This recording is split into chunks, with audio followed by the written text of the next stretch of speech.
Oke, saya buka dulu. Assalamualaikum warahmatullahi wabarakatuh. Waalaikumsalam warahmatullahi wabarakatuh. Selamat sore, bapak-bapak, ibu-ibu, dimanapun Anda berada yang mengikuti channel saya di YouTube ataupun dimanapun ya.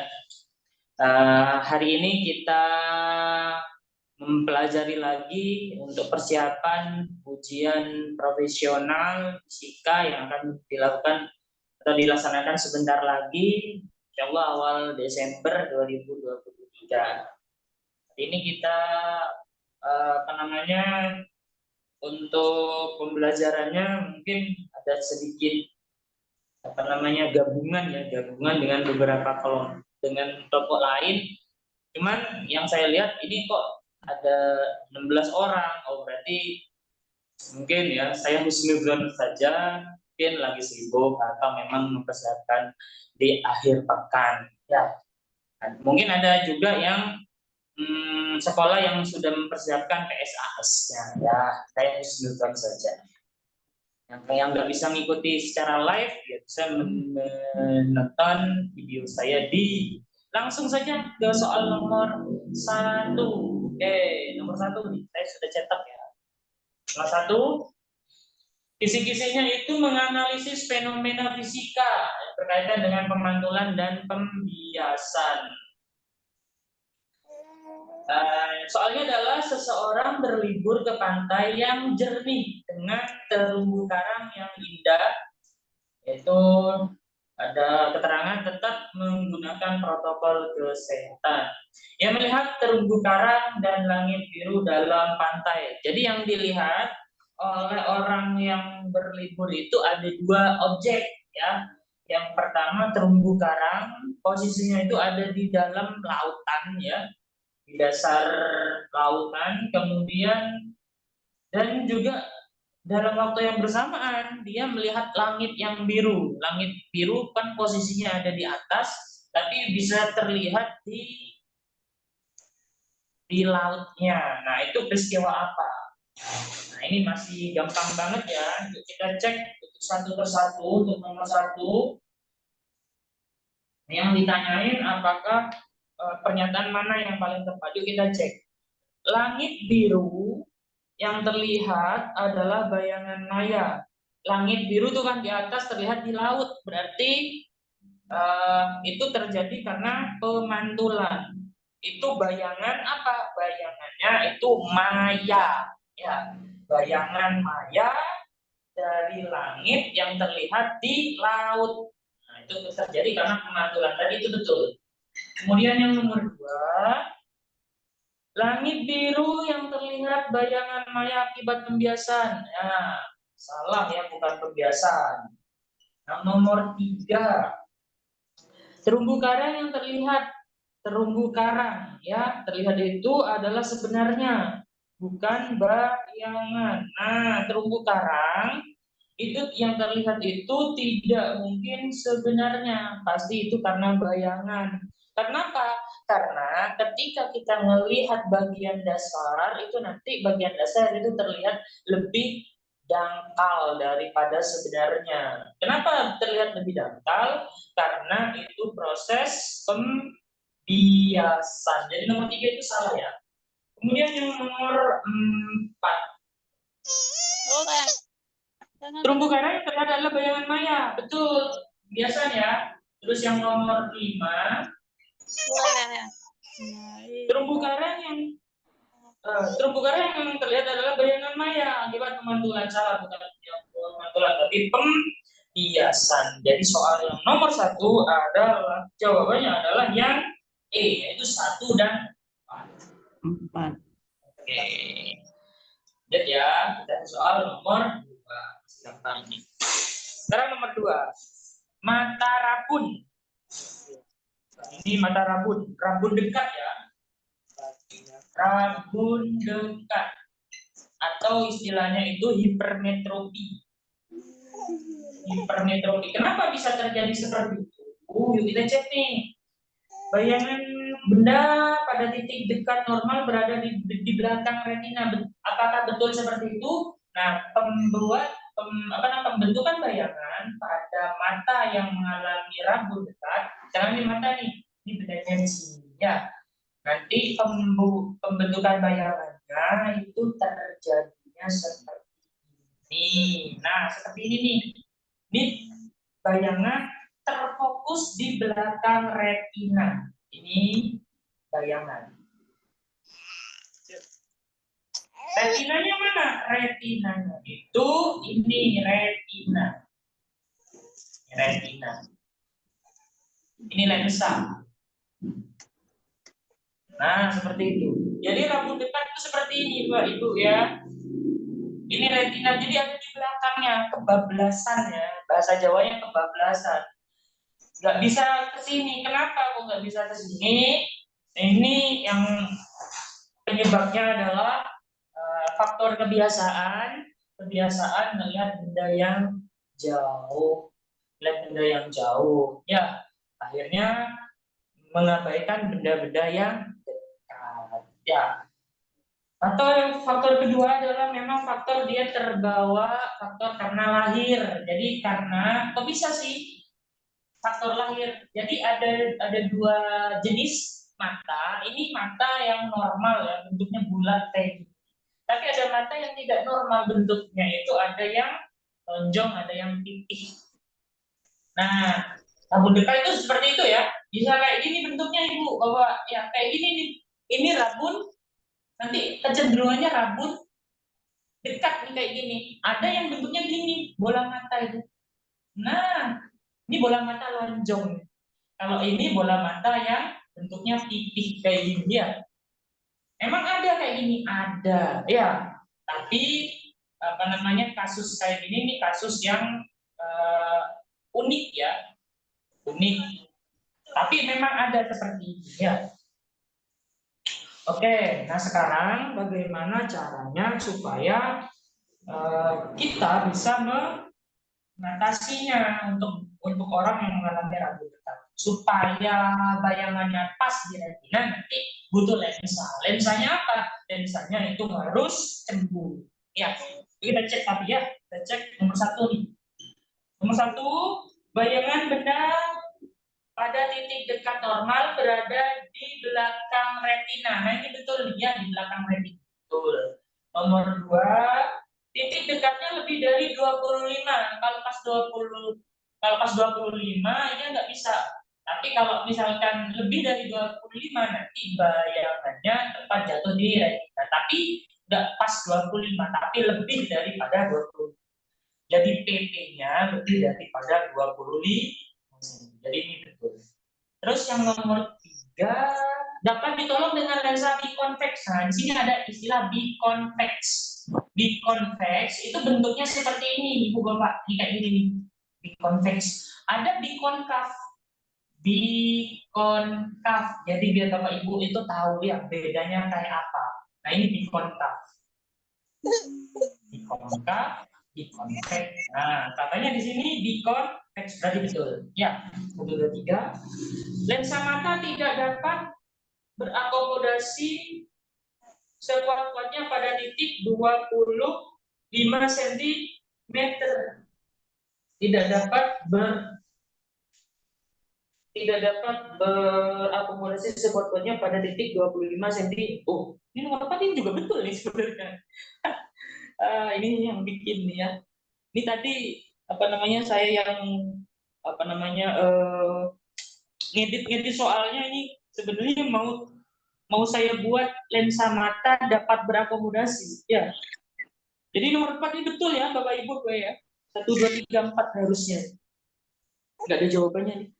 Mohon maaf, ini nomor 2 ini apa namanya soal yang sudah ada, cuman saya modifikasi. Ini ketinggalan soal apa namanya pernyataan nomor 4. Jadi all betul nih ya, all betul.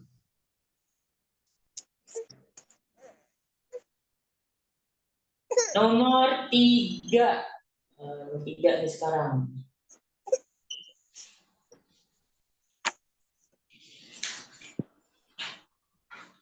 Nomor 3, perhatikan pernyataan berikut. Nah, ada pernyataan tentang interferensi lapisan tipis ya. Interferensi lapisan tipis. Misalkan pada minyak atau bisa juga sabun, ya. Ada lapisan pada sabun di atasnya air gitu ya. Nah, atau bisa juga minyak di atasnya air. Kenapa kok bisa seperti itu? Ya, karena secara masa jenisnya minyak sama masa jenisnya air itu lebih besar air, ya. Atau masa jenisnya sabun, misalkan lapisan sabun itu lebih besar miliknya air daripada lapisan sabun. Nah, ada dua jenis. Yang pertama pola konstruktif. Konstruktif ini konstruksi, berarti dia akan membentuk pola terang. Pola terang. Ada juga yang namanya destruktif. Kalau destruktif itu berarti pola gelap, pola gelap. Destroy itu artinya menghancurkan. Kalau ini saling mendukung. Terjadi terang, saling menghancurkan, terjadi kegelapan. Jadi seperti itu ya. Nah, ini kita pakainya 2ND sin theta, 2ND cos theta ya. 2ND cos theta. Nah, ini jangan pakai N, kita pakai N besar aja deh. Ini indeks gas biar beda. Kalau konstruktif itu N min setengah dikali lambda. Tapi kalau untuk yang pola destruktif itu N lambda. Ya, yang ini bilangannya itu ada setengahnya, jadi setengah lambda, 1,5 lambda, 2,5 lambda, 3,5 lambda, dan seterusnya. Tapi kalau ini enggak, 1 lambda, 2 lambda, 3 lambda, dan seterusnya. Jadi seperti itu. Yuk kita cek nih untuk soal nomor 4. Indeks bias minyak pada bagian atas lebih besar daripada bagian bawahnya. Indeks bias minyak. Indeks biasnya antara minyak sama air ya, indeks biasnya itu lebih tinggi air ya. Indeks bias itu hampir mirip dengan kerapatannya, mirip dengan kerapatan indeks biasnya. Kerapatan air lebih lebih besar daripada minyak. Tapi di situ indeks biasnya katanya lebih yang atas tuh lebih besar daripada air yang ada di bagian bawahnya. Salah ya, harusnya yang atas itu kecil, yang bawah besar. Nomor 2, panjang gelombang cahaya hampir sama dengan ketebalan minyak. Ini ketebalan minyak D-nya itu D dengan lambda itu hampir sama. Kenapa kok bisa begitu? Misalkan nih, di sudutnya itu ini kecil banget ya. Kalau kecil banget bisa mendekati 0. Nah, kalau ini mendekati 0 berarti cos 0 itu kan 1. N itu mendekati 1 ya. 1 kali 2 atau lebih dari 1 lah, 1,5 boleh lah ya. Tapi ini masih 2 kali 1 itu masih kecil ya, masih kecil, maksudnya itu hampir sama dengan 1 ya, hampir sama dengan 1. Ini hampir 1 ya. Nah, sekarang kita hanya melihat D sama lambda. D sama lambda itu sebanding berarti nilainya. Mirip ya.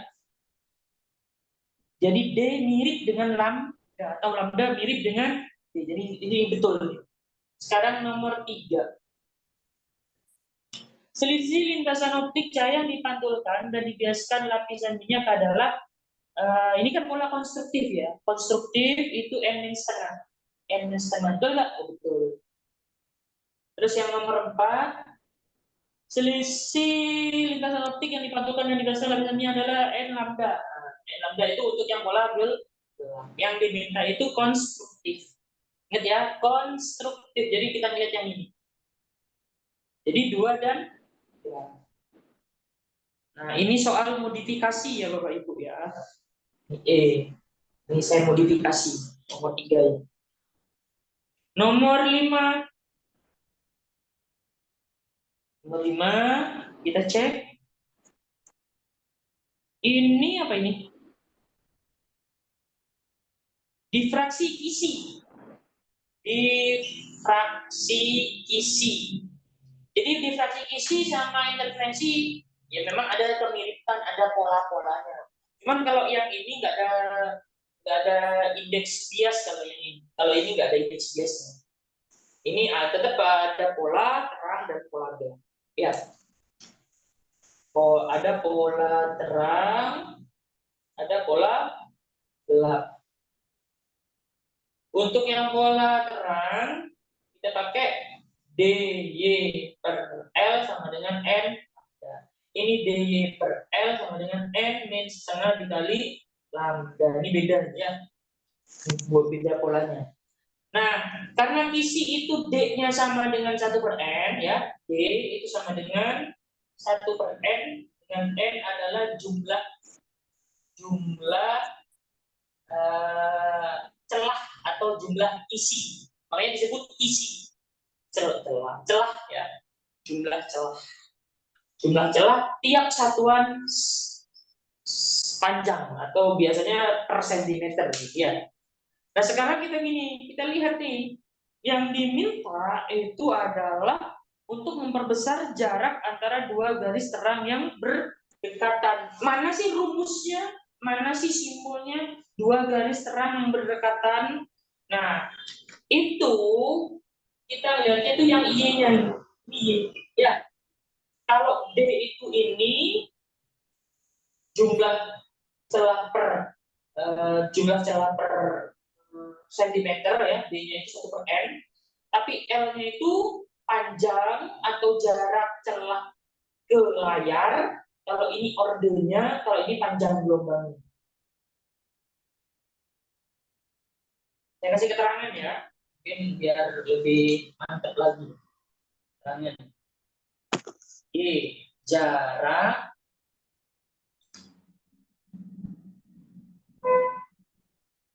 terang ke N atau bisa juga gelap ke N, mengukurnya ke terang pusat TP.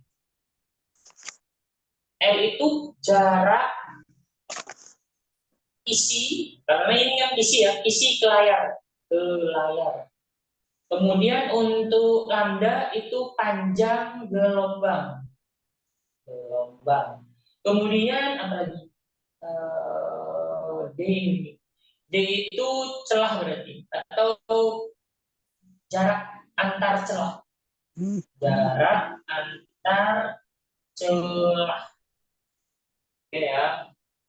Nah, ini lambda kan panjang gelombang. Nah, nanti ini ada hubungannya sama frekuensi. Panjang gelombang itu sama dengan V dibagi F. V-nya itu kecepatannya gelombang ya. Nah, kecepatan gelombang berarti kita pakai gelombang elektromagnetik, berarti C per F. Nanti lambdanya bisa diganti C per F. Jadi gitu. Cuman kasus-kasus yang mana lambdanya itu diganti C per F itu special case, kasus spesial ya. Kayak soal nomor 5, ini kasus yang spesial. Yuk kita cek. Cek ya, nomor 1. Jarak celah ke pinginnya itu Y-nya itu besar ya Bapak Ibu ya. Y-nya pinginnya besar. Bagaimana caranya supaya Y-nya besar? Rumus ini dy per L sama dengan N lambda bisa diganti Y sama dengan N lambda L per D. Ya, ini ya, kali silang kan? N lambda L per D. Oke, Y-nya pengen besar, apa yang harus dilakukan? Pertama, lambdanya diubah dengan cara diperbesar. L-nya diubah dengan cara diperbesar. D-nya diubah dengan cara diperkecil kalau yang ini D-nya itu ya. D-nya diperkecil. Yuk kita cek. Nomor 1. Jarak celah layar diperbesar. Berarti L-nya diperbesar. Betul atau salah? Nomor 1 itu betul apa salah ibu-ibu bapak-bapak? Benar, Pak. Benar ya, L-nya itu diperbesar. Nah, jarak celah diperkecil betul atau salah? Salah. Frekuensi. Nah, ini nih, frekuensi diperbesar. Salah atau benar? Frekuensi.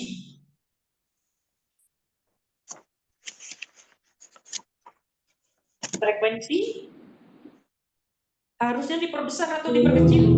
Diperkecil lah. Kebalikannya. Diperkecil ya. Jadi yang nomor 4 yang betul. Bukan nomor 3 ya. Nomor 4 betul. Kemudian jarak antar celah diperbesar atau diperkecil D-nya itu. D-nya diperbesar atau diperkecil? D-nya diperbesar ya, Pak?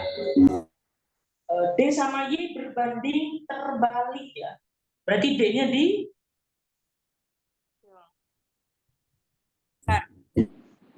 D sama Y di berbanding terbalik. Kalau Y-nya pengennya besar, berarti D-nya harus Kecil. diperkecil. Jadi yang betul itu 1, 4, 6. 1, 4, 6. Jadi jawabannya E.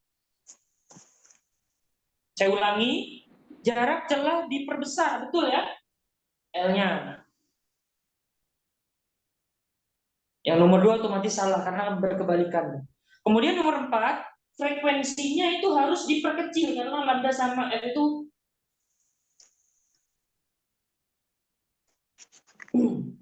karena lambda sama F itu berbanding terbalik ya.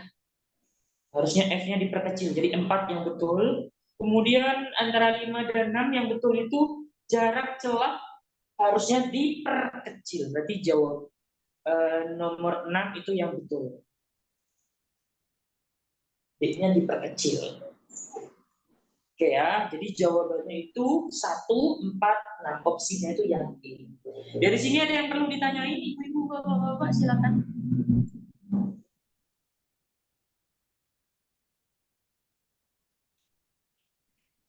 Kalau tidak ada, silakan di screenshot, kemudian kita lanjut ke soal yang nomor 6.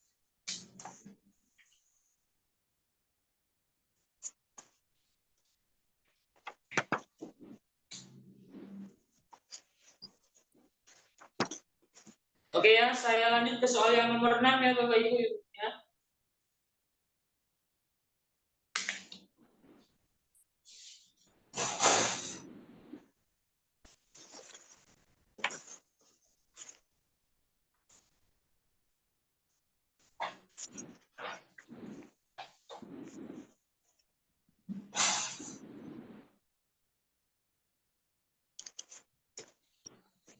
Untuk yang nomor 6, sebuah benda diikat dengan seutas benang hanya dapat berayun dengan simpangan kecil. Supaya periode ayunannya bertambah besar, maka nah ini untuk soal nomor salah ya. Ini harusnya soal nomor 5 ya. Tadi harusnya soal nomor 4 tuh. Kebalik. Maaf. Tadi nomornya kebalik ya. Sekarang soal nomor 5 ini. Nomor 5. Ayunan. Kita menyebutnya bandul matematis ya. Bandul matematis. Jadi untuk bandul Bapak Ibu-ibu bentuknya seperti ini. Nah, ini aja kecil aja ya. Nah, ini nanti kalau ingin diayunkan tinggal dikasih ayunan sedikit ya. Atau ini juga terjadi dalam kehidupan anak-anak ya, anak TK ya. Ini biasanya bermain ayunan. Ini bisa diukur. Untuk ukur apa sih ayunan seperti ini? Untuk kita mengukur percepatan gravitasi. Bisa dengan cara seperti ini. Nah, periode ayunan yang terjadi itu sama dengan 2pi akar dari L per G. Dengan L itu adalah panjang tali. Terus G-nya itu adalah percepatan gravitasi. Ya. Nah, T sama L itu sebanding. Nah, T sama L sebanding, tapi berbanding lurus dengan akarnya ya. Intinya kalau L-nya besar, T-nya juga ikut besar. Kalau L-nya kecil, T-nya juga ikut kecil. Inginnya periodenya bertambah besar. Jadi yang harus dilakukan adalah L-nya yang harus dibesarin. Kita cek. Ayunan diberi simpangan besar. Jangan dikasih ayunan besar. Kenapa? Karena nanti akan berpengaruh juga terhadap hasil dari perhitungannya. Ya, karena ini untuk bandul matematis seperti ini, simpangan itu nggak boleh besar, harusnya kecil. Harus kecil. Jadi A itu kurang tepat, yang B-nya massa benda ditambah. Nah, massa itu nggak berpengaruh ya, karena ini nggak ada nih massanya. Baik bandul kecil maupun bandul besar itu nanti akan sama periodenya. Misalnya yang C, ayunan diberi kecepatan awal, nah, itu juga akan berpengaruh. Yang D, benang ayunan diperpanjang, nah ini betul nih. Yang E, massa benda dikurangi, nggak ngaruh. Jadi jawabannya itu yang D. Alasannya ini.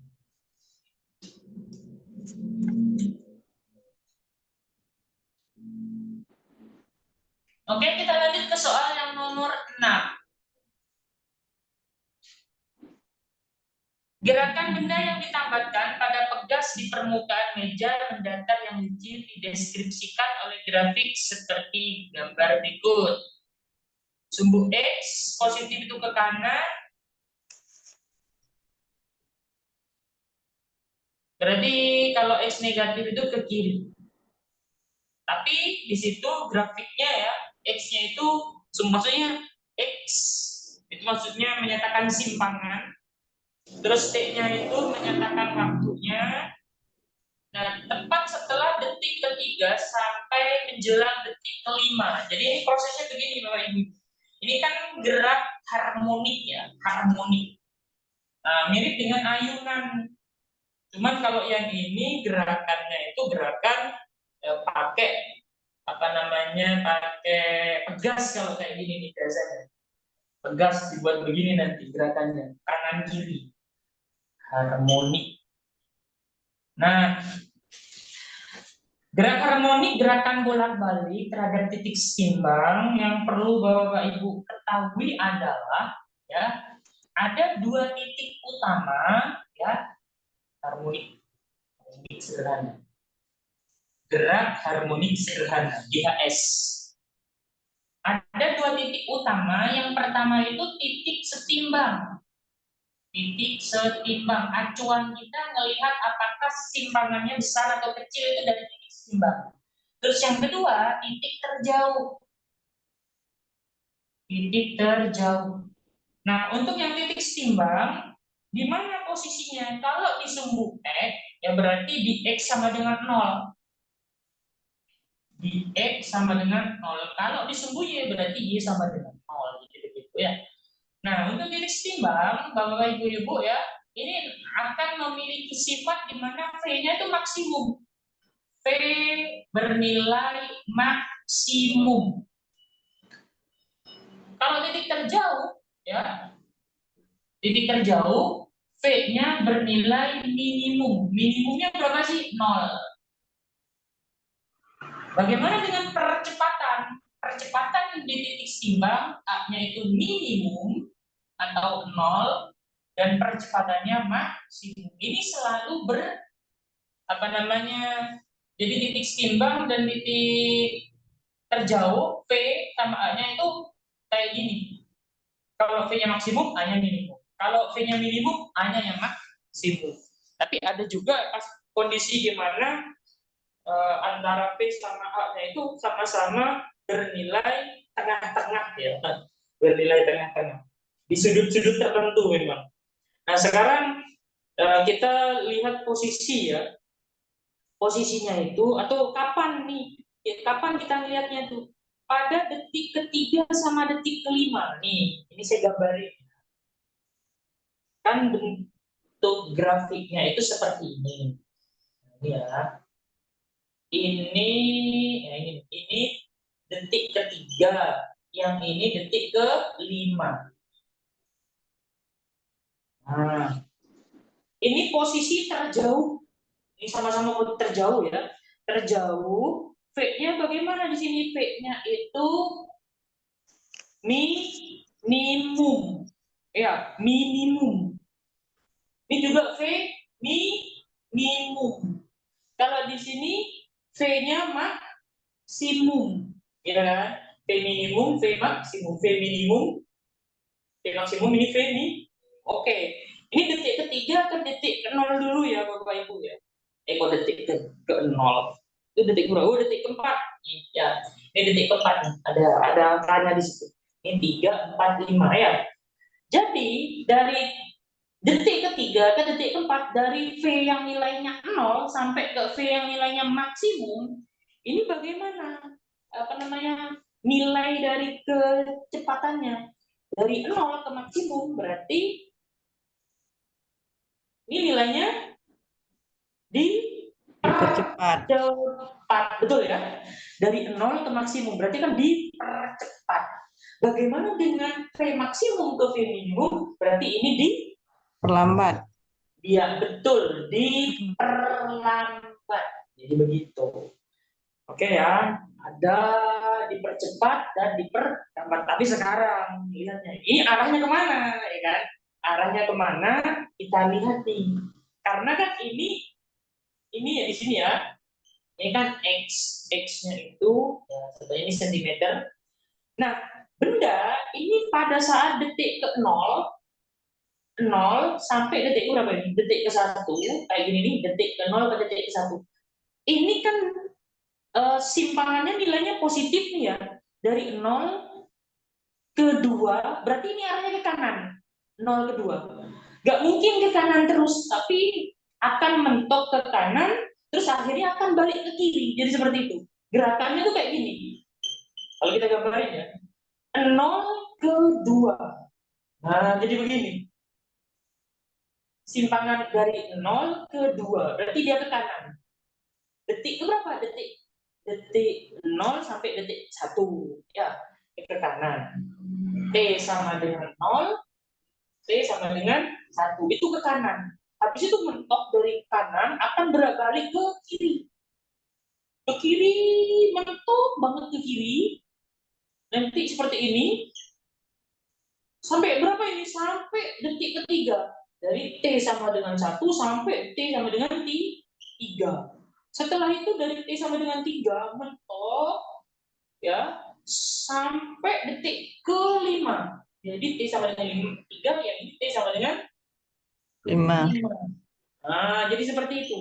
Dari T3 sampai T5, dia gerakannya kemana ini? Yang arah panahnya. Arah panahnya adalah ke kanan. Ke kanan. Jadi gerakannya itu ke kanan dengan mula-mula dipercepat lalu diperlambat. Bisa dipahami Bapak Ibu-ibu?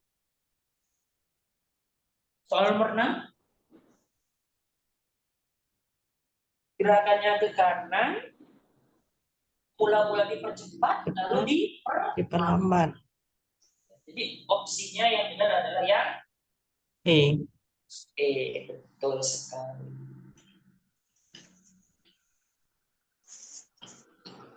Ada yang perlu ditanyakan, ibu-ibu, bapak-bapak?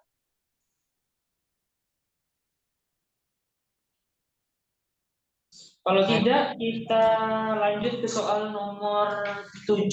Sebelumnya silakan di screenshot dulu.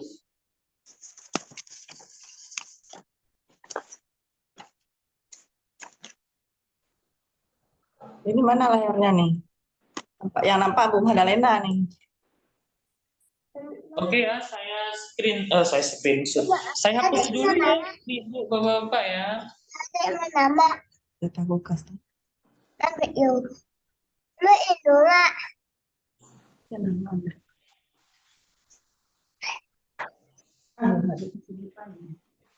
Saya hapus dulu. Oke, lanjut kita ke soal nomor 7.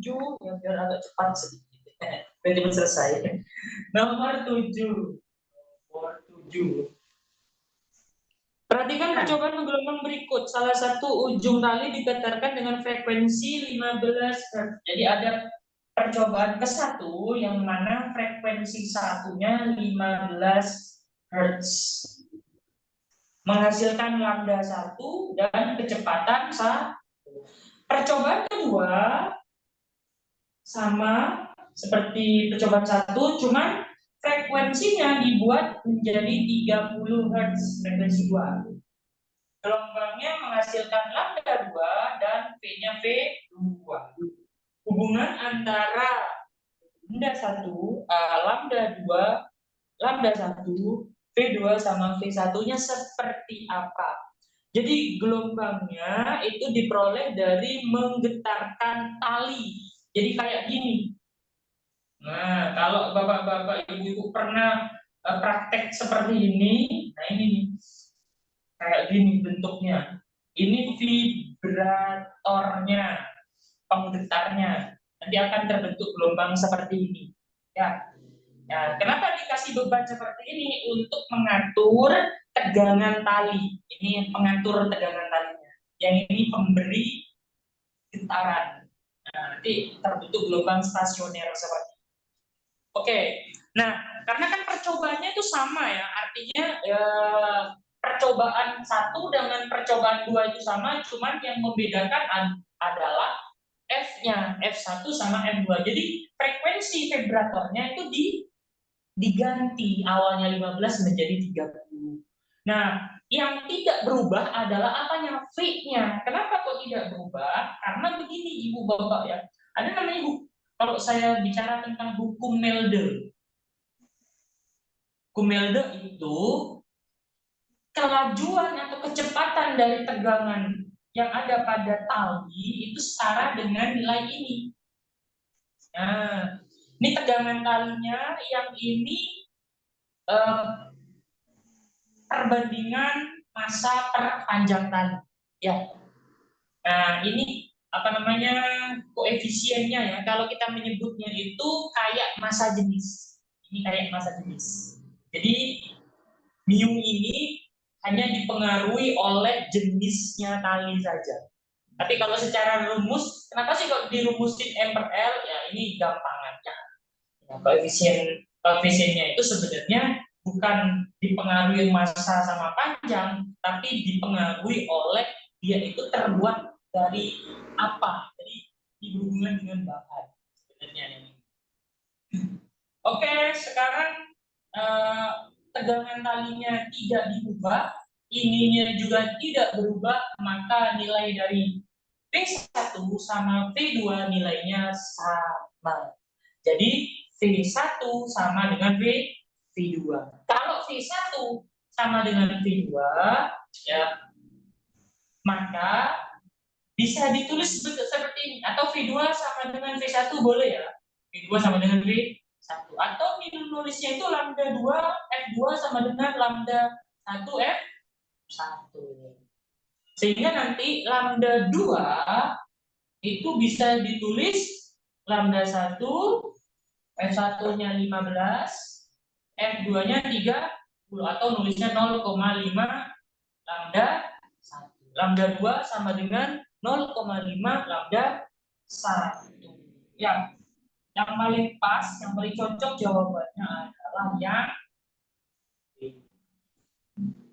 dari sini. Ada yang perlu ditanyain, ibu-ibu, bapak-bapak, silakan bersuara. Kalau tidak ada, ya sudah, kita lanjut saja. Lanjut saja ya. Soal nomor 8.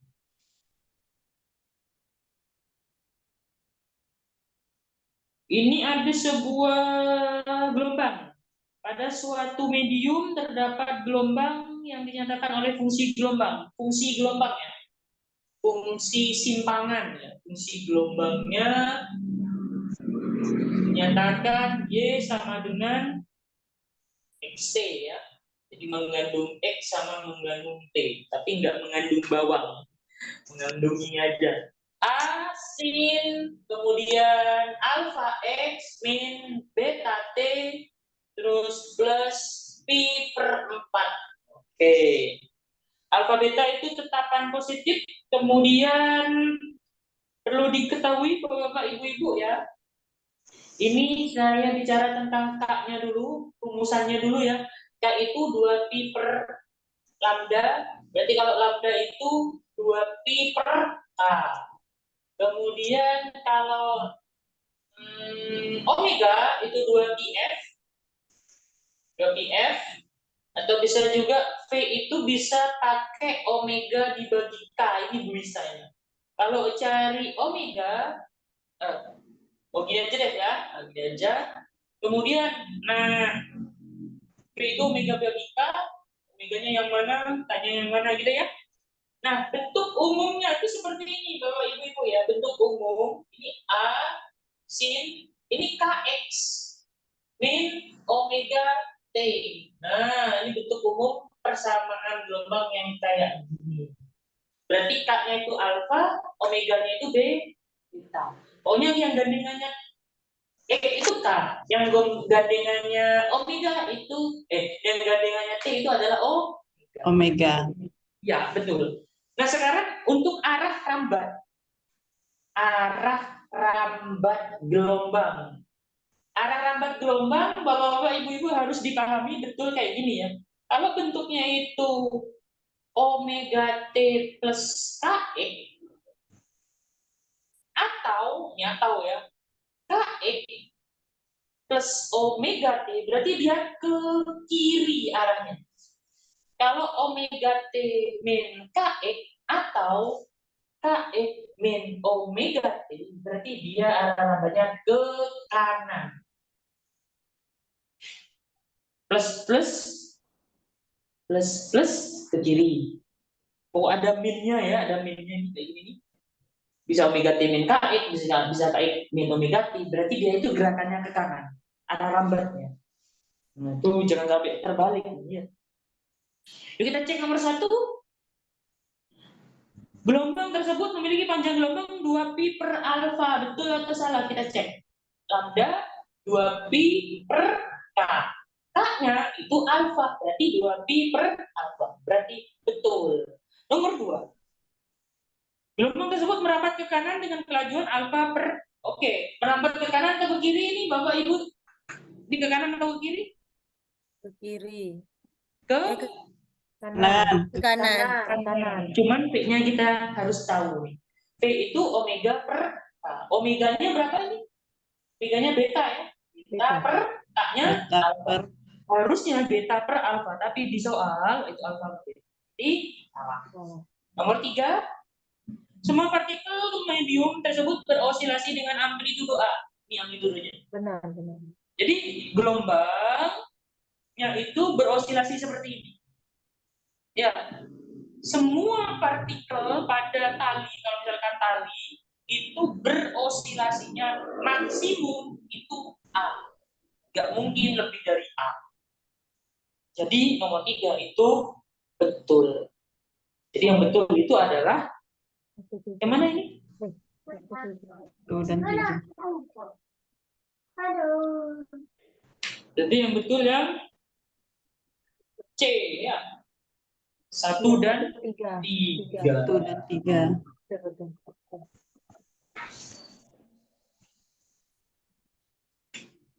Oke, silakan di screenshot dulu Ibu Bapak.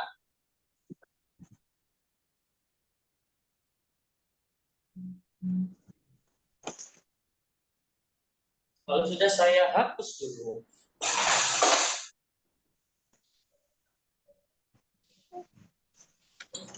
Hapus ya.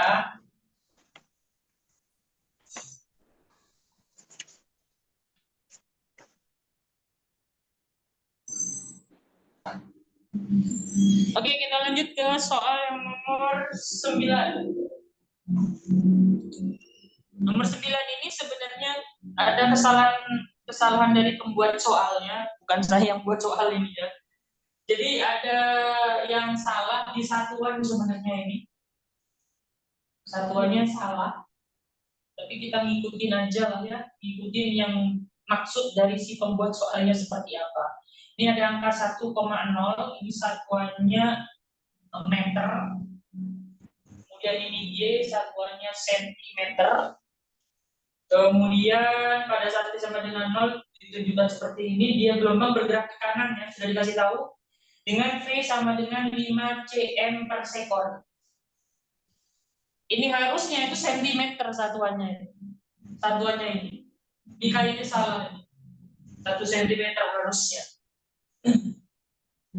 Ya, harusnya harusnya sentimeter. Harusnya cm. Amplitudonya itu nilainya 25. 25. Ya, disuruh mencari fungsi gelombangnya ya. Kemudian nah di sini ada kotak-kotak, ya, ada kotak-kotak. Kalau segini kan 1, kalau segini berapa? Nah, kita hitung aja nih. 1, 2, 3, 4, 5. 1 dibagi 5 itu 0,2. Jadi ini 0,2, ini 0,4, ini 0,6, ini 0,8. Jadi begitu cara pembagiannya. Sehingga lambdanya itu 0,8. Dari lambda kita bisa mengetahui Pak, yaitu 2pi per lambda. 2pi per lambda. Lambdanya 0,8 ya. 20 dibagi 8 itu 2,5. 2,5 pi. Nah, omega, nah V-nya kan ada tuh. Karena V itu omega per K, omega itu V kali K. PK, jadi boleh ya, karena V itu omega per K. V-nya itu 5, K-nya itu 2,5 I. Ya, tulis kayak gini juga nggak apa-apa. 5 dikali 2,5 I. Oke. Sekarang untuk Y-nya, bentuk fungsi gelombangnya. Dia sama dengan A sin omega T min Kx. A-nya 25 sin omeganya 5 dikali 2,5 I. Min K-nya 2,5 I. Ini ada T-nya ya, ada T-nya, ini ada X-nya.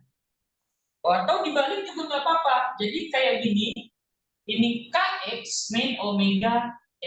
Oke, kayak gini ya. K-nya adalah 2,5 pi X min 5 dikali 2,5 pi T. Nah, ini tidak saya kalikan. Karena akan menjadi seperti ini, yaitu 25 sin, kan masing-masing ada 2,5 pi-nya ya, jadi keluar, jadi 2,5 pi-nya keluar, kemudian ini X min 5T. Jadi seperti itu. 2,5 pi. Nah, tapi ini satuannya, mohon maaf ya Ibu Bapak, harusnya itu sentimeter ya. Kalau nggak sentimeter, ya salah. Kayaknya seperti ini ya. Jadi jawabannya adalah yang E.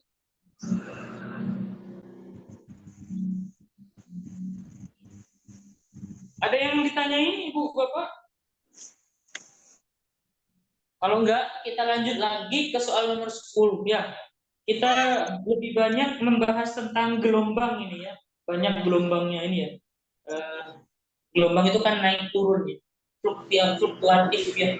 Kayak perasaan kita yang naik turun. Kadang semangat, kadang enggak. Kadang semangat, kadang enggak. Mudah-mudahan ketika kita mencapai semangat, kita bisa memperoleh manfaat dari semangat kita. Tapi ketika kita dalam keadaan tidak bersemangat, kita tetap bersabar untuk menuju ke arah yang lebih semangat lagi. Oke. Mudah-mudahan kata-katanya bermakna. Oke, nomor 10. Jika dawai panjangnya L digetarkan, bunyi yang dihasilkan menghasilkan frekuensi F0. Jika dawai tersebut ditekan tepat di tengahnya, kemudian digetarkan, frekuensi bunyi yang dihasilkan adalah berapa? Jadi ini tali awalnya digetarkan, nah ini panjangnya L, kemudian ditekan di tengahnya, sehingga menyebabkan apa? Dia yang bergetar itu misalkan dari sebelah kiri ya, maka nanti yang ini tidak bergetar. Nah, jadi seperti itu. Yang ini bergetar, yang ini tidak jadi bergetar kalau sumber getarnya di sebelah kiri. Nah, berarti ini menjadi setengah L sekarang. Awalnya ini panjangnya itu F, panjangnya L menghasilkan frekuensi F0. Bagaimana kalau setengah L, apakah menjadi setengah F0 atau menjadi 2 kali F0 atau berapa? Berarti kan kita harus tahu hubungan antara F sama L. Oke ya, hubungan antara F sama L itu seperti ini Ibu Bapak. F, frekuensi yang terjadi itu N tambah 1 V per L. V per 2L. Ini Fn nih. Nah, V sendiri kecepatan yang diperoleh dari hukum Milde V sama dengan angka F per U. Ini tegangan kali, yang ini tadi kayak massa jenisnya itu ya, massa persatuan panjang. Nah, sekarang hubungan antara F sama L bagaimana?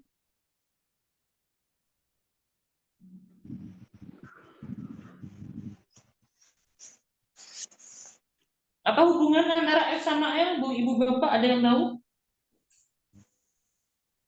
F sama L sebanding atau berbanding terbalik? Berbanding terbalik. Berbanding terbalik. Maka kalau kita bandingkan, misalkan ini namanya F aksen per F sama dengan F aksen lah ya, F2 ya. F2 per F1 sama dengan L1 per L2. F2-nya yang ditanya, F1-nya sudah ada F0, L1-nya itu awalnya L, kemudian L2-nya itu menjadi setengah L. L-nya coret sehingga menyebabkan F2 sama dengan F0 dibagi setengah atau 2F0. Jadi jawabannya adalah yang E. Ada yang perlu ditanyain Ibu Bapak?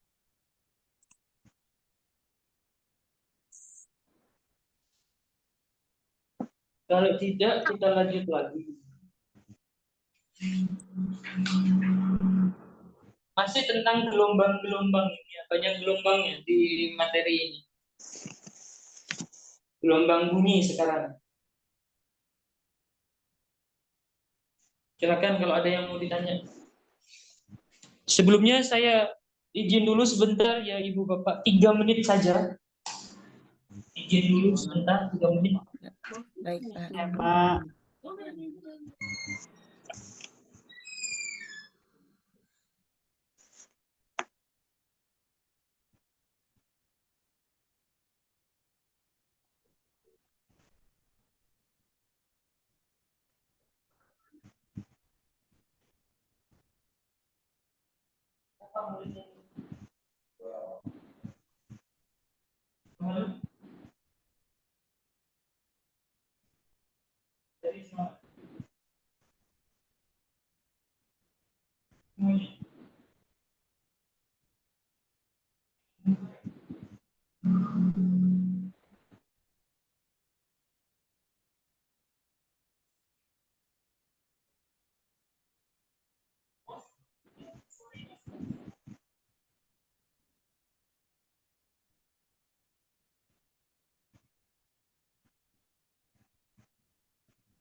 Oke, kita lanjut lagi, Ibu Bapak. Mohon maaf sudah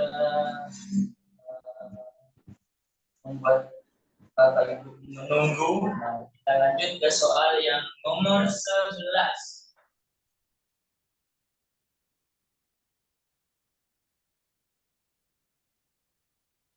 Nomor 11. Ini tentang efek Doppler ya.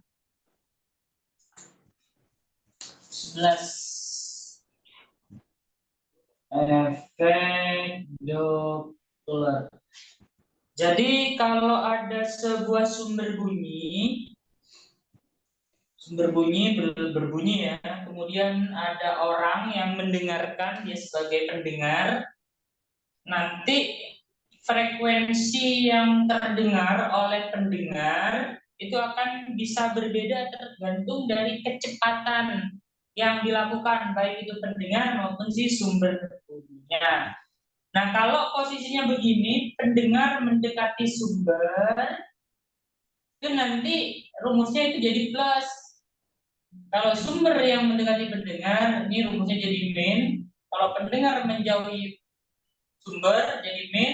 Sumber yang menjauhi pendengar, jadi min. Rumusnya itu FP sama dengan P plus minus VP per V plus minus VF dikali Fs. Ini rumus tidak ada pengaruh kecepatan angin. Nah, jadi ini nggak ada anginnya, nggak ada angin yang bertiup. Kalau ada angin yang bertiup, rumusnya beda lagi. Ya, ini rumus yang sering dipakai untuk penyelesaian soal tentang efek Doppler. Nah, ada grafik yang dibentuk di soal itu. Grafiknya seperti itu ya, Ibu Bapak ya. Grafiknya itu seperti ini. Ini frekuensi, yang ini waktunya. Ini F0-nya itu frekuensi yang dihasilkan dari sumber bunyinya. Ini F0-nya. Nah, ternyata frekuensi pendengar itu begini. Berarti lebih besar daripada F0. Lalu menjadi begini, berarti lebih kecil daripada F0. Ini terjadi pada detik keberapa? Detik ke-2. Jadi begitu ya. Pas waktu detik ke-2. Ini aja. Nah, syaratnya supaya FP-nya itu lebih besar daripada Fs, itu adalah begini. Kondisinya, ya Ibu Bapak ya, kondisinya itu seperti ini. Pertama, pendengar mendekati sumber, atau bisa juga sumber mendekati pendengar, atau dua-duanya. Jadi pendengar mendekati sumber, sumber mendekati pendengar, atau dua-duanya saling mendekati. Bisa juga seperti ini, pendengar mendekati sumber, sumber menjauhi pendengar, tapi kecepatan pendengar jauh lebih besar daripada kecepatan sumber. Itu bisa terjadi. Oke ya. Nah, jadi nanti kemungkinannya itu kemungkinannya bakalan banyak. Nah, tapi kita kita lihat pernyataan saja. Kita lihat pernyataan, ambulans mendekati pendengar dari belakang, kemudian mulai detik ke-20 ambulans menyalip. Jadi ambulannya itu kan sumber. pendengarnya itu apa namanya, pengendara mobil itu sebagai pendengar. Jadi seperti ini, kayak gini. Nah, kayak gini. Ini min. Cuman yang terjadi ini kan VP ya, VP. Yang ini VS. Nah, ini bisa terjadi kayak gini. Nanti FP-nya itu lebih besar daripada FS. Syaratnya VS itu harus lebih besar daripada VP. Bisa kita buktikan untuk pernyataan nomor 1.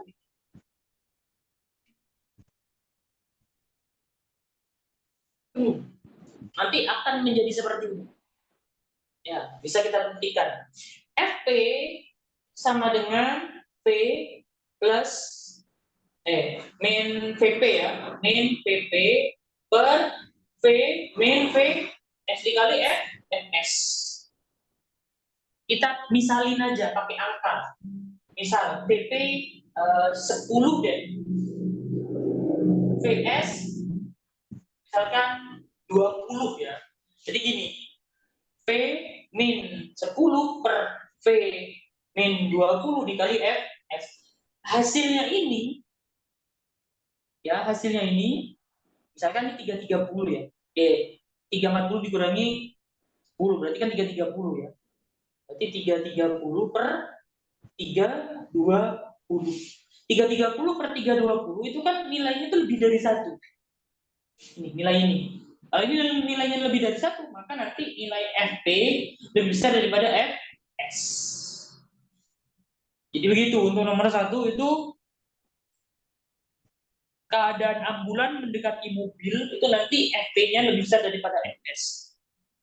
Nah, setelah itu ambulan menyalip dan mendahulunya. Jadi nanti kondisinya kayak gini.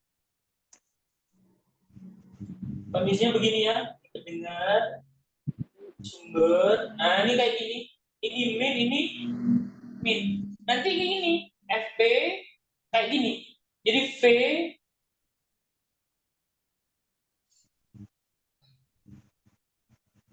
nah, pendengar mendekati ya, berarti plus. Sumber menjauhi jadi plus.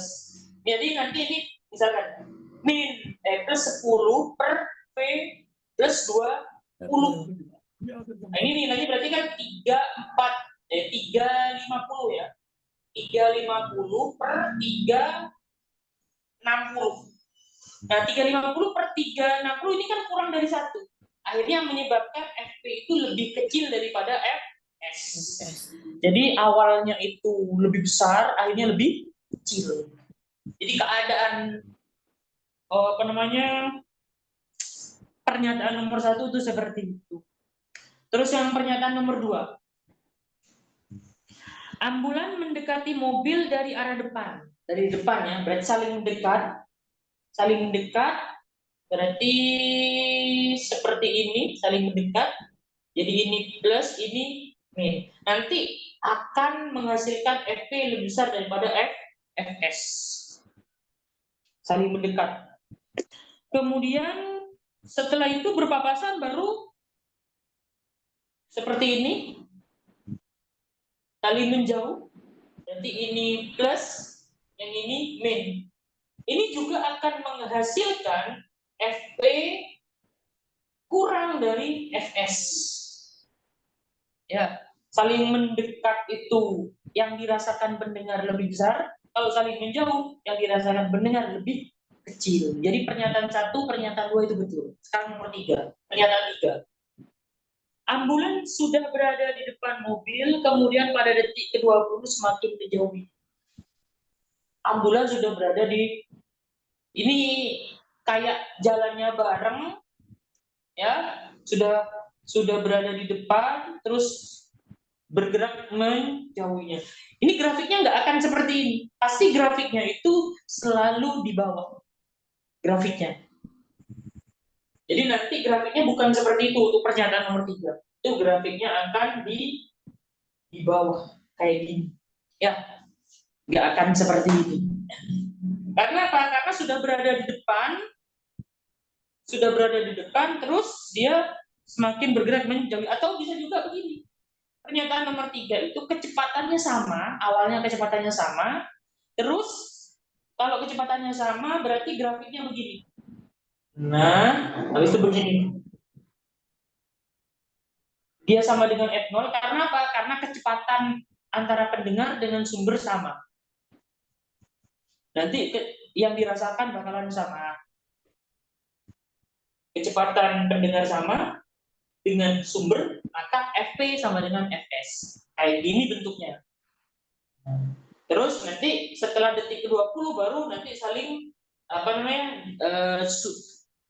ambulannya meninggalkan mobil. Jadi nanti lebih kecil daripada F0. Jadi begitu. Itu pernyataan nomor 3 itu bisa diartikan seperti ini. Atau bisa juga diartikan dia begini langsung. Ya, jadi sudah di depan tapi langsung bablas. Jadi begitu. Bisa seperti ini, bisa seperti ini. Jadi nomor 3 itu kurang tepat bila dihubungkan dengan grafik F sama T. Dari sini ada yang perlu ditanyain Ibu Bapak?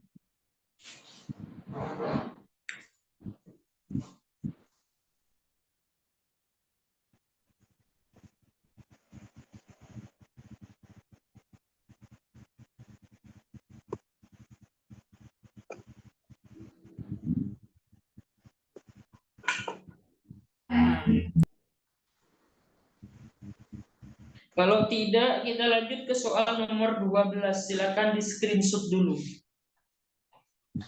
Ini jawabannya berarti yang D ini ya. D. Iya, Pak. Ya, Ibu. Silakan.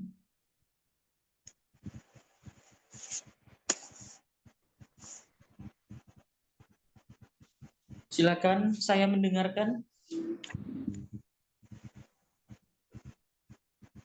Tuh, nanya apa? Mau nanya atau enggak, Ibu? Oh, bukan nanya ya. Enggak, berarti saya salah dengar berarti.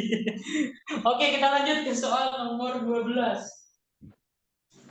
Kita hapus ya.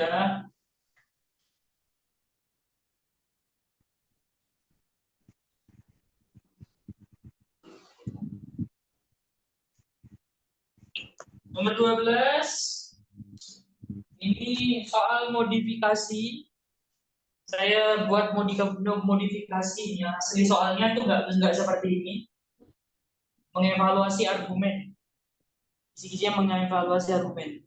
Jika kalori jenis diartikan sebagai banyaknya kalori yang diserap atau diperlukan oleh 1 kg zat untuk menaikkan suhu sebesar 1 derajat Celcius. Jadi C, kalau simbolnya itu C, nilainya itu Q per M kali delta T. Satuan dari C,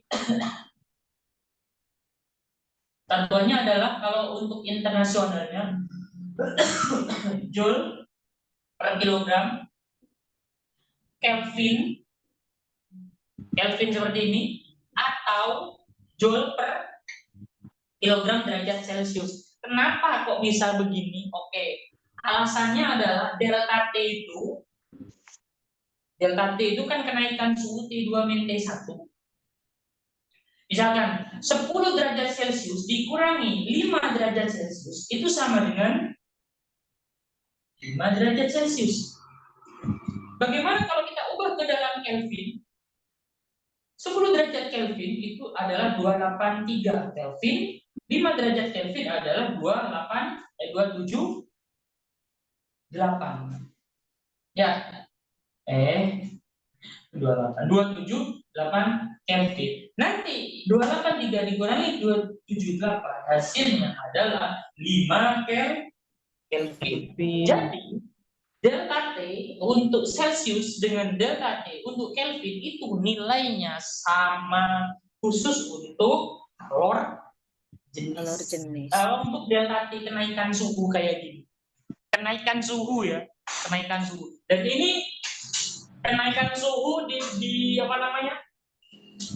Di fisika itu terutama kita pas mengajarkan tentang pemuaian, kemudian kalor, kemudian lain-lain kayak efisiensi, tapi khusus untuk delta T aja. Delta T-nya aja. Khusus delta T pada Celsius dan pada Kelvin nilainya sama. Ya. Perhitungan ini, pada proses perhitungan ini, maka satuan suhu yang harus dipergunakan adalah bisa Kelvin, bisa Celsius. Ya, jadi jawabannya adalah yang C. Ini juga soal modifikasi ya Ibu Bapak ya. Soal aslinya nggak seperti ini. Tapi saya modifikasi, siapa tahu ya. Siapa tahu. Siapa tahu. Nggak ada yang tahu, hanya Tuhan yang tahu. Nomor 13, ini tentang azaz black. Azaz black. Azaz black, black itu artinya hitam, memang yang buat itu orang hitam nih kayaknya ya. Nah, prinsipnya itu kalor yang dilepas sama dengan kalor yang diterima. Serah terima ya. Serah terima. Serah terima. Nah, bagaimana kalau bendanya itu atau zat yang dicampurkan lebih dari 2? Bagaimana cara perhitungannya? Nah, khusus benda yang jumlahnya itu lebih dari 2, nah, kalau kita pakai kisrah diterima kayak gini, nanti perhitungannya rumit beneran rumit. Nah, suhu campuran bisa ditulis begini Ibu Bapak. Dan seterusnya M1, M1, C1, M2, C2, dan seterusnya seperti itu. Kalau bendanya sama atau sama-sama air gitu ya, sama-sama air C1, C2, C3, dan seterusnya, itu boleh kita hilangkan. Benda sama.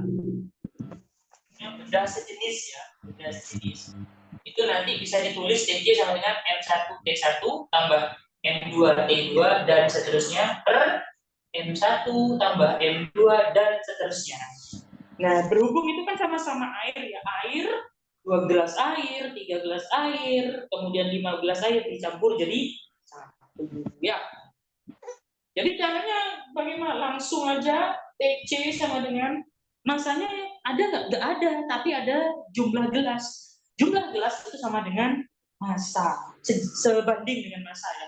Berarti 2 kali 60 tambah 3 kali 40 tambah 5 kali 20. Nah, bawahnya kan jumlah massa atau jumlah gelas.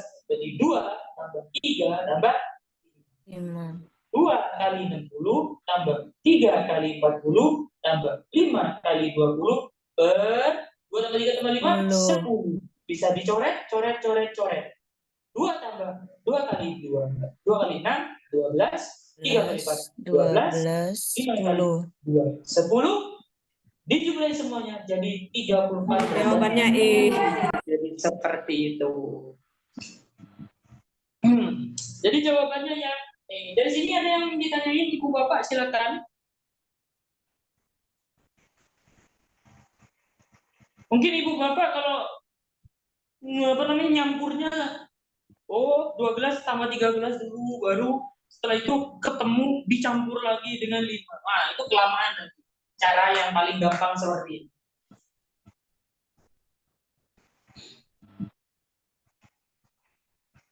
Suhu kesetimbangan atau suhu campuran.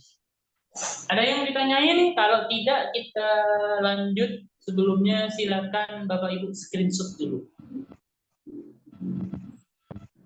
Magdalena kita terus mantepateni mikrofonnya enggak. Ya raga screenshot terus. Bisa dilanjut Ibu Bapak? Alah, itu terus.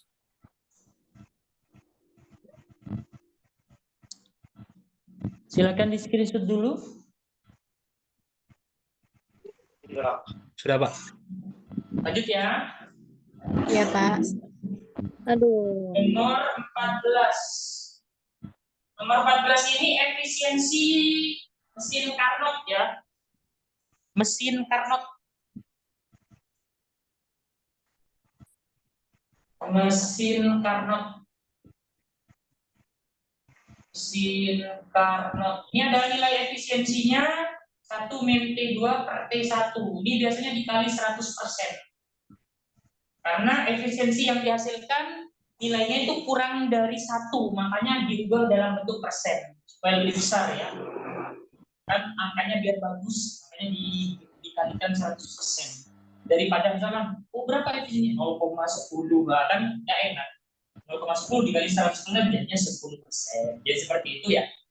Nah, oke, di sini efisiensi yang pertama itu nilainya 40. Kemudian efisiensinya meningkat menjadi 50. Reservoir suhu tinggi ditingkatkan menjadi berapa? Jadi diketahui jadi begini, Ibu Bapak ya. Suhu rendah itu 27 derajat Celcius. Efisiensinya 40%. Kemudian suhu rendahnya tetap 27, tapi sekarang pengennya efisiensinya naik menjadi 50%. Yang ditanya, hati-hati di sini, suhu reservoir tinggi ditingkatkan sebesar berapa? Nah, itu gini. Bahasa di fisika ada bahasa pengecoh. Kayak gini. Misalkan nih, awalnya 40 derajat menjadi 50 derajat Celcius. Naiknya berapa? Naiknya itu kita simbolin delta T, 10 derajat Celcius. Ya. Kalau ini kan namanya T1 ya. Yang ini kan T2. Jadi bahasanya kayak gini. Kapan kita disuruh nyari 50, nilai 50, kapan kita disuruh nyari nilai 10? Kalau bahasanya jadi, misalkan ya, jadi suhu akhir menjadi misalkan suhu akhir menjadi, nah yang ditanyain itu adalah ini T2-nya. Tapi kalau gini, suhu akhir dinaikkan sebesar, nah yang ditanyain itu adalah ininya, delta T-nya. Hati-hati ini. Suhu akhir menjadi, nah itu T2-nya. Tapi kalau suhu akhir dinaikkan sebesar, nah yang ditanyain itu kenaikannya. Hati-hati ini. Ini bahasanya sangat mudah untuk kita terjebak dengan bahasa-bahasa seperti ini. Makanya Bapak Ibu itu harus paham di bahasa-bahasa seperti ini. Jadi soal nomor 14 ini kan gini, maka suhu reservoir tinggi ditingkatkan sebesar. Jadi yang ditanyain adalah suhu yang sekarang apa meningkatnya berapa? Nomor 14 itu yang sebenarnya yang ditanyain suhu yang sekarang atau naiknya.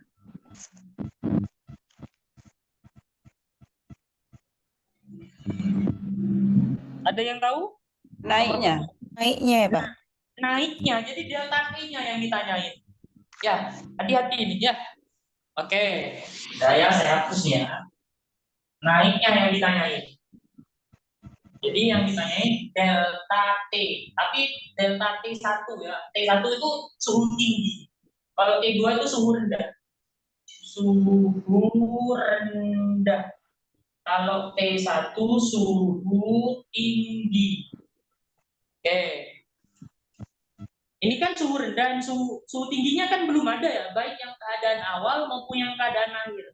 Keadaan awal itu berapa, keadaan akhir berapa, baru nanti kalau udah ketemu suhu tinggi awal dan akhir bisa kita tahu, oh naiknya sekian, kan begitu ya. Nah, ini caranya dari sini sebenarnya. Efisiensi masukin nih, 40%, T2-nya. Nah, ini harus Kelvin ya.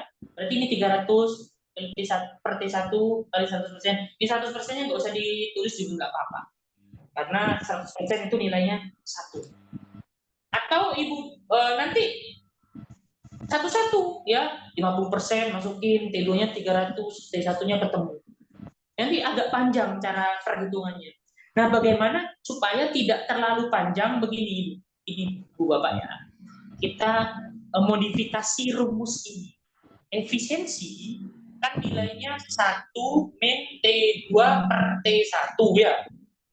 Ini kita pindahin ke kiri, ini pindahin ke kanan. Maka dapatnya T2 per T1 sama dengan 1 min efisiensi. Efisiensi.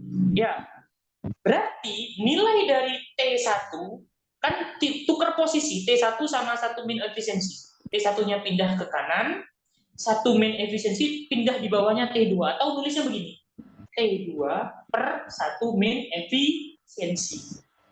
Paham dari sini? Paham, Pak. Paham, Pak. Oke ya. Supaya lebih cepat cara ngitungnya gini, delta T1 sama dengan T2 per 1 min efisiensi itu yang akhir dikurangi T2 per 1 min efisiensi yang awal. Ini kan suhu tinggi akhir, yang ini suhu tinggi awal. Oke ya. T2 ini nilainya kan 27 derajat Celcius ya. Ini perhitungannya harus dalam bentuk Kelvin. Berarti ini 300 Kelvin. Sehingga yang ini berarti 300 per 1 dikurangi efisiensi. Nah ini kan 50% itu 0,5 ya. 40% itu 0,4. 1 dikurangi 0,5 itu 0,5. Ini 300 per 1 dikurangi 0,4 berapa Ibu Bapak? 0,6. 0,6. 3.000 bagi 5 berapa? 300 ke 3.000 tuh, Pak. 3.000 Oh, bagi bagi 5? 600. 60, 600, 600. 600 ya. 3.000 bagi 500. 500. 600 kurangi 500 100. berarti 100. Jadi 100 Kelvin itu naiknya.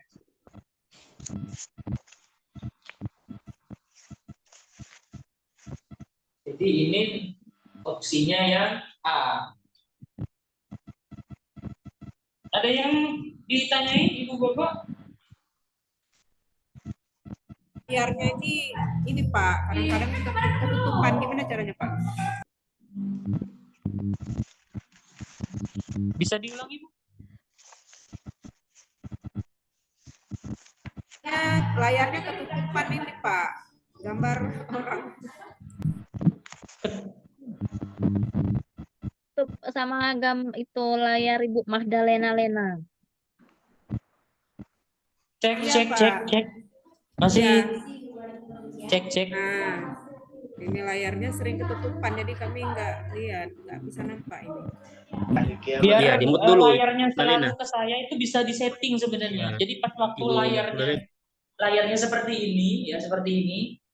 Kalau pakai laptop itu tinggal diarahin kursornya pas di tengah-tengah, di double klik, klik, klik. Nanti layarnya tidak akan berubah. Dipin, Bu. Yang Pak Kolipin ini seperti itu dipin. caranya. Jadi pas waktu layarnya ke arah saya, baru nanti kursor diarahin ke tengah, lalu nanti di double klik kiri ya. Bu Ya, baru Magdalena nanti di mute aja layarnya akan biar selalu nggak ke sini. tampil itu terus muncul. Di mute aja. Jadi bisa disetting sebenarnya. Oke, bisa. Kita lanjut ke soal nomor 15 ya. Suatu gas ideal melakukan proses reversibel satu siklus ABCA. Ditunjukkan pada diagram tekanan P terhadap volume P seperti ini. Proses AB adalah isotermik. Yang dinyatakan ditanyain adalah pernyataan yang benar untuk proses AB. Proses AB. Jadi begini Ibu Bapak ya, ini ada hukum termodinamika ke-1, yang mana I sama dengan W plus delta U. I-nya itu ini dulu ya. Ini perubahan energi dalam. Kalau ini usaha. Kalau ini kalor. Kalor, usaha, perubahan energi dalam.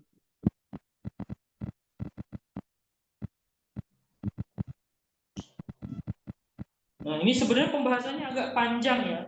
Yang diminta itu cuma proses AB aja, proses AB. Ini P, ini V.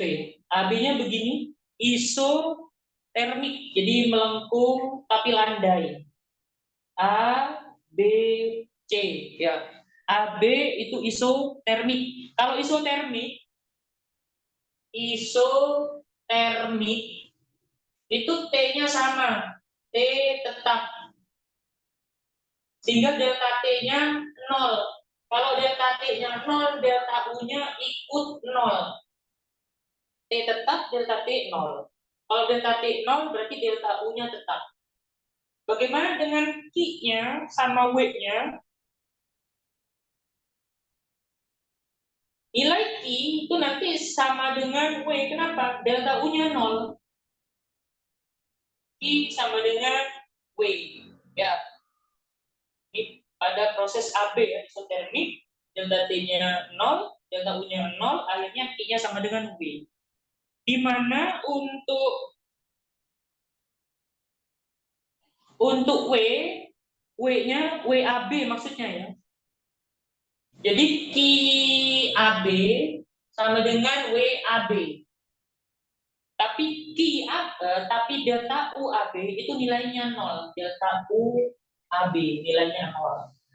Nah, sekarang kalau kita cek satu persatu ya. Untuk yang A. Energi dalam sistem gas bertambah. Apakah bertambah? Enggak, delta U-nya 0. Jadi enggak bertambah juga tidak berkurang. Salah. Yang B, lingkungan melakukan usaha. AB itu arahnya ke kanan ya. AB ke kanan ya Ibu Bapak ya, ke kanan. Ke kanan itu enggak harus ke kanan banget, bisa ke sana, ke sini. Itu berarti ke kanan. Kalau ke kanan berarti W-nya positif. W positif. Kalau W positif artinya gas yang melakukan usaha. Gas melakukan usaha itu artinya ya gas melakukan usaha ya. Kemudian yang C, jadi ini salah ya. Energi dalam berkurang, salah. Energi dalam berkurang ya. Salah. Kemudian yang D sistem lepas kalor. Nah, coba dilihat. Q itu kan nilainya W itu kan nilainya positif ya. Berarti Q juga nilainya positif. Positif. Q nilainya positif, Ibu Bapak.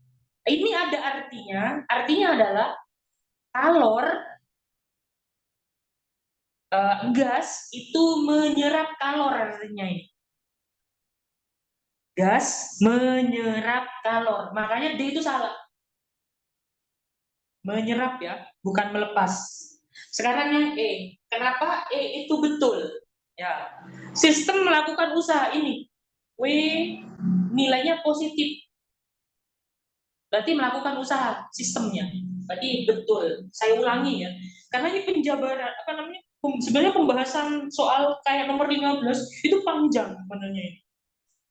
Saya ambil ringkasannya aja ya. AB itu isotermik, T tetap, delta T 0. Kalau delta T 0, delta U 0. Karena delta U 0, maka I itu bakalan sama dengan W. Begitu ya. Nah, karena AB-nya itu ke kanan, berarti positif. W positif artinya sistem melakukan usaha. Oke. Karena W-nya positif, maka Q-nya juga ikut positif. Q positif itu artinya sistem menyerap kalor. Jadi begitu. Dari sini ada yang ditanyain Ibu Bapak, silakan.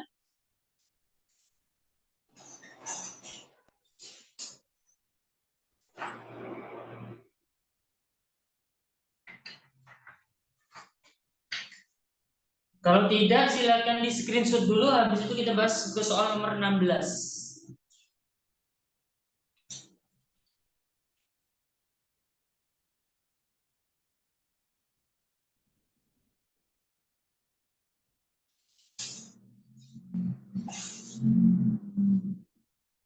Hapus ya.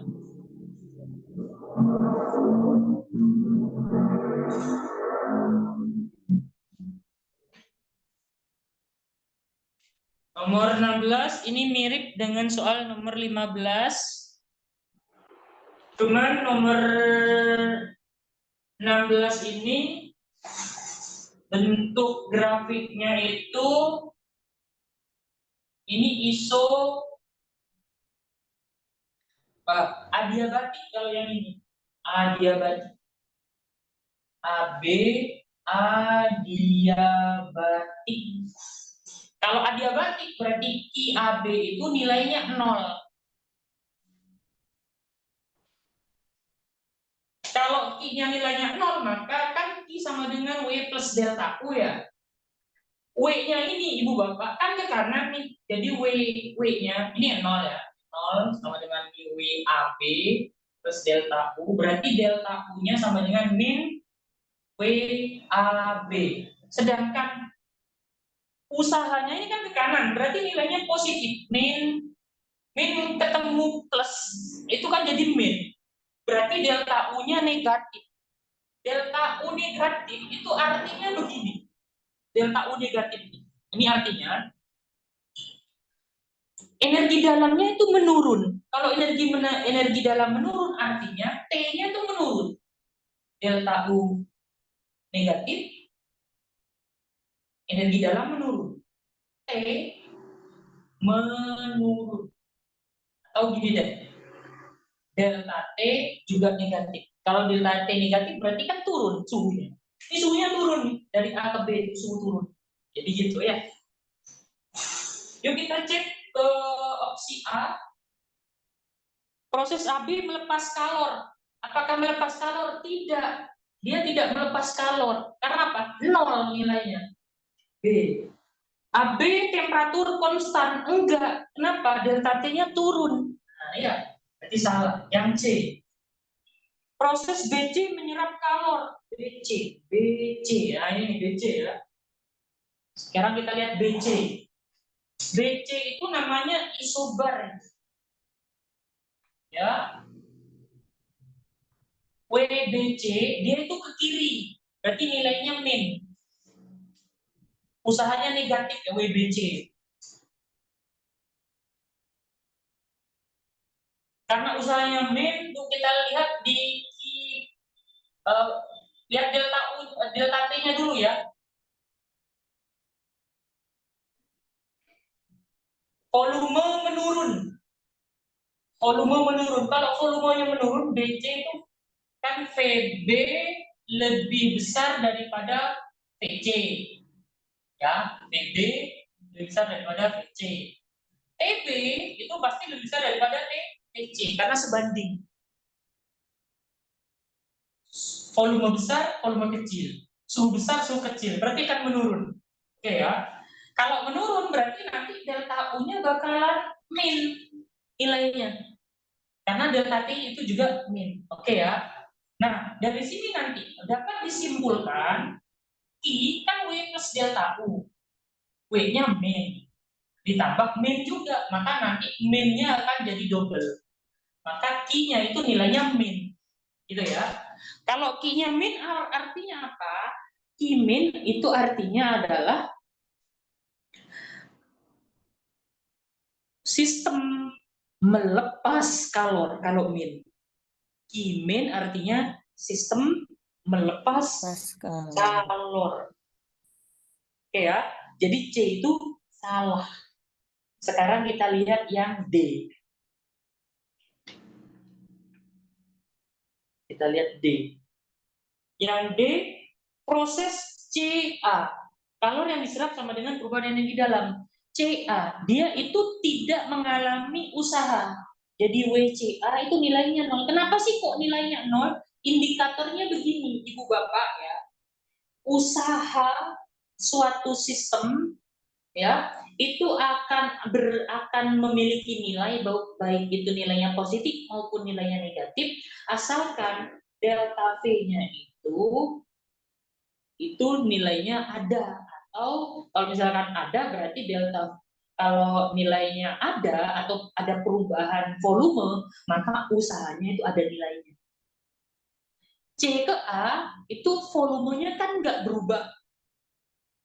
Di termodinamika ini namanya isoforik.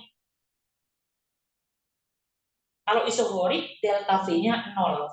Kalau delta V-nya 0, maka W-nya itu ikut 0. Oke ya.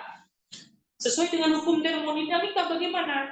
Karena Q sama dengan W plus delta U, maka Q sama dengan delta U. Karena W-nya 0. Ya. Q sama dengan delta U. Kita cek. Pada proses CA, kalor yang diserap sama dengan perubahan energi dalamnya. Q sama dengan delta U. Berarti ini betul. Sekarang yang E. Dalam satu siklus, kalor yang diserap lebih besar daripada usaha yang dilakukan. Nah, ini sebenarnya pakai pembuktian ini agak panjang. Yang jelas, dalam satu siklus kalor itu tidak lebih besar daripada usaha yang dilakukan. Ya, jadi pilihan soal nomor 16 itu yang D. Ini yang E itu harus kita buktikan, tapi ini agak panjang prosesnya. Ini jawabannya D.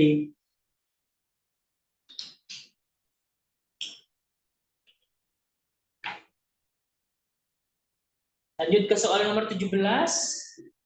Pernyataan-pernyataan berikut ini berkaitan dengan hubungan besaran-besaran fisis pada teori kinetik gas. Teori kinetik gas yang pertama di situ ada energi kinetik. Apakah energi kinetik itu bertambah jika suhunya bertambah? Energi kinetik kalau untuk gas monoatomik ya, EK-nya sama dengan 3/2 kT. Jadi EK sebanding sama T. T bertambah, EK bertambah. T berkurang, EK berkurang. Jadi betul. Nomor 2, volume gas ideal bertambah jika suhu bertambah dengan syarat tekanan bertambah. Nah, ini pakai PV per T. Kalau tekanan tetap berarti P-nya nggak ada, jadi tinggal V per T. Jadi V per T nilainya konstan. V sama T sebanding. V sama T sebanding. T besar, V besar. T kecil, V kecil. Jadi betul ya. Nomor 3. Tekanan gas ideal bertambah jika suhu bertambah. Sama dengan tadi PV per T, cuman di sini volume dipertahankan tetap, berarti nggak ada T-nya, nggak ada V-nya. Sehingga P sebanding sama T. T besar, P besar. T kecil, P kecil. Berarti ini betul. Yang nomor 4, seluruh molekul gas memiliki kelajuan yang sama pada suhu tertentu. Nah, ini ngomongnya seluruh. Seluruh itu berarti semuanya. Apakah semuanya memiliki kelajuan yang sama? Enggak. Ini kecepatannya ada yang kecil, ada yang besar.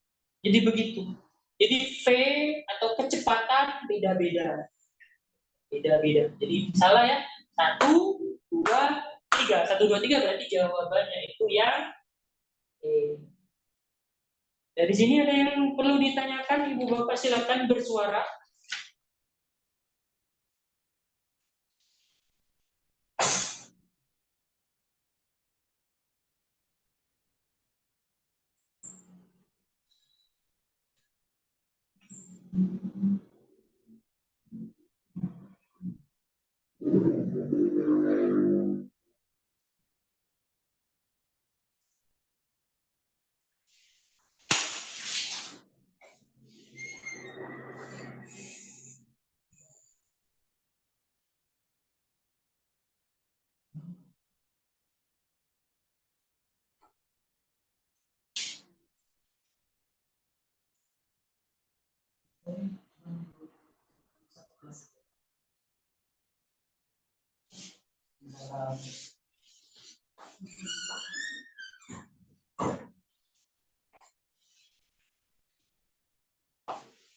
Oke, kita lanjut ke soal nomor 18. Ini 18, perbandingan daya disipasi pada hambatan 40 ohm pada saat saklar S dibuka dan pada saat ditutup. Pas waktu dibuka ya, R totalnya Akan kita simbolkan R1 ya. Waktu dibuka R1-nya berapa? Itu di seri semuanya berarti 40 tambah 60 tambah 80 sehingga nilainya 180. Pas waktu ditutup, R totalnya namanya R2, nanti 80 itu nggak ikut hitungan. Kenapa? Tidak dialirin arus listrik. Kalau tidak dialirin arus listrik berarti 80 ohm itu tidak dianggap hambatan. Maka nilainya cukup 40 tambah 60, yaitu 100 ohm. Nah, daya disipasi pada 40 ohm, jadi P1 banding P2, nilainya bagaimana? P itu I kuadrat kali R, banding I kuadrat kali R. Ini R-nya sama, karena kan yang diminta ada hambatan 40.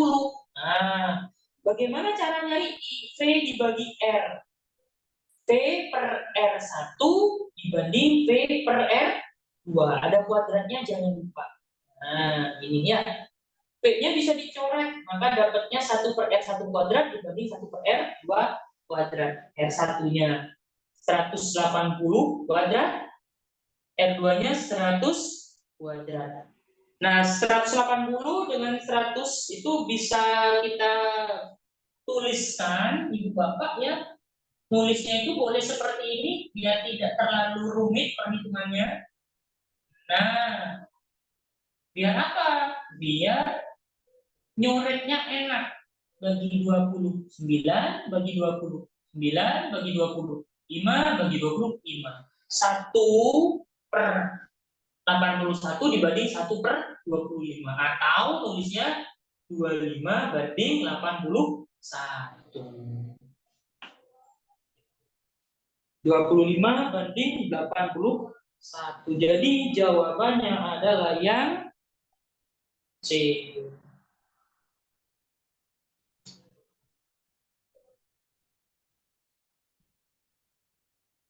Oke, nomor 20 kita lanjut lagi, Ibu Bapak ya. Nomor 19.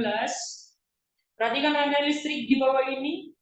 Lampu A, B, C, D, E, F, G adalah lampu pijar yang identik. Jika lampu B dan C dilepas, lampu-lampu yang menyala lebih redup dari semula. Nah, ini sebenarnya dibuktikan ya Ibu Bapak ya. Nah, pembuktiannya sedikit panjang.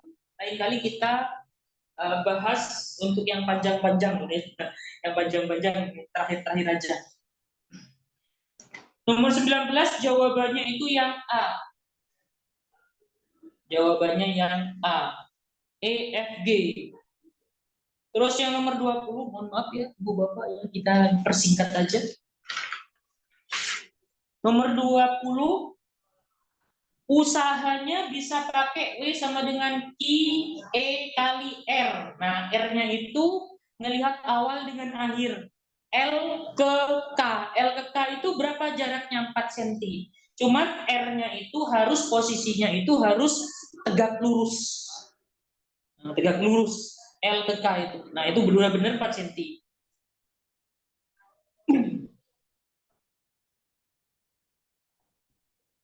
I-nya 1, E-nya 100, R-nya itu 4 cm, 4 per 100. Coret-coret berarti 4 joule. Jadi nomor 20 jawabannya D, 4 joule. Halo, Ibu Bapak? Halo? Tes. Ya Pak ya. Ya Pak. Ya Pak. Iya. Menyimak terus Pak. Oke. Mohon maaf ya, untuk yang nomor 19 sama nomor 20 ya, ini nggak bisa saya jelasin secara detail karena saya harus menyambung ke kegiatan yang selanjutnya. Jadi untuk hari ini kita cukupkan saja ya Ibu Bapak. Mohon maaf atas segala kekurangan, kelebihannya. Kayaknya nggak ada lebihnya, ada kurangnya aja ya. Kami mohon maaf yang sebesar-besarnya. Saya iri dulu. Assalamualaikum warahmatullahi wabarakatuh. Selamat sore. Dadah. Waalaikumsalam warahmatullahi wabarakatuh. Terima kasih Pak Kalipin. Terima kasih banyak Pak. Oke. Sehat selalu Bapak. Amin. Amin ya rabbal alamin.